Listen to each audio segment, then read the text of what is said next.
তুমি রোজ বিকেলে আমার বাগানে। প্রেম, বিয়ে, বিভিন্ন সামাজিক অনুষ্ঠান, কোথায় নেই ফুলের ব্যবহার?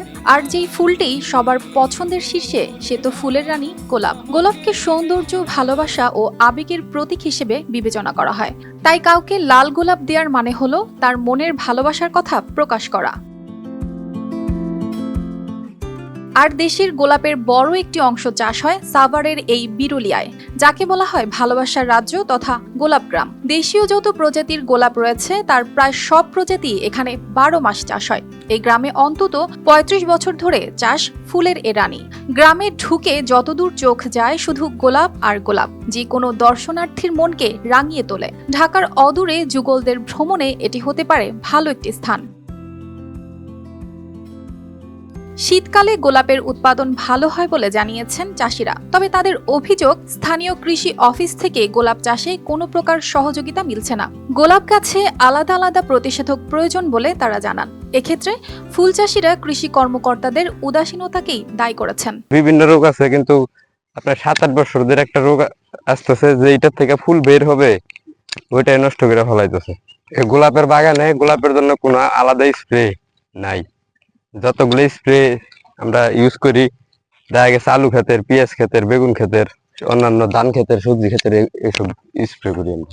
প্রতি মৌসুমে এক একটি বাগান থেকে প্রায় 1.5 লাখ টাকা উপার্জন করতে পারেন বলে জানিয়েছেন এই ফুল চাষী। প্রতি পিস গোলাপ তারা 2 টাকা থেকে শুরু করে রকম ভেদে 10 টাকা পর্যন্ত বিক্রি করে থাকেন। লাল গোলাপের চারা প্রতি পিস বিক্রি হয় 30 থেকে 35 টাকা এবং সাদা ও কমলা রঙের গোলাপ চারা প্রতি পিস 50 থেকে 55 টাকা। তবে চারা সংগ্রহের জন্য ফেব্রুয়ারি মাস পর্যন্ত অপেক্ষা করতে হয়, কারণ এই মাসই চারা তৈরির শ্রেষ্ঠ সময়। গোলাপ চাষী শুভ জানান, তাদের ফুল এখান থেকে রাজধানীর শাহবাগ, আগারগাঁও থেকে শুরু করে বন্দরনগরী চট্টগ্রামেও গ্রাহকদের হাতে পৌঁছে যায়। ফুল হচ্ছে কি আপনার বেশি থাকে শীতে, ডিসেম্বর, জানুয়ারি, ফেব্রুয়ারি, মার্চ, নভেম্বর থেকে বাগান পরিচর্যার কাজ শুরু হয়।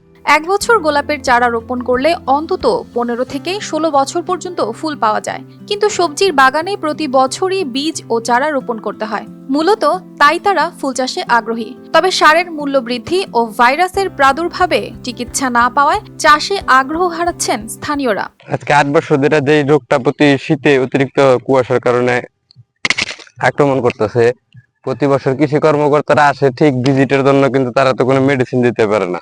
ওনারা আমাদের পরামর্শ দেয় কি, যে এখান থেকে যদি রোগ লাগে নিচের থেকে কাইটে ফেলাবো, এখান থেকে রোগ লাগলে নিচের থেকে কাইটে ফেলাম, কি ওটা থেকে ফুল পাবো নাকি? কিন্তু ফুলের দিকে কোনো কৃষি কর্মকর্তা তেমন কোনো নজর দেয় না। প্রতি বছর যে কৃষির উপর এত টাকা বাজেট হয়, টাকা যায় কই?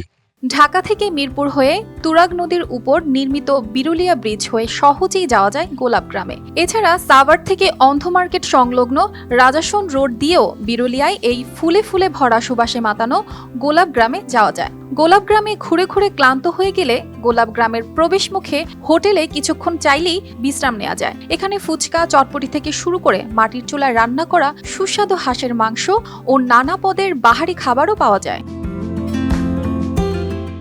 News desk, RTV।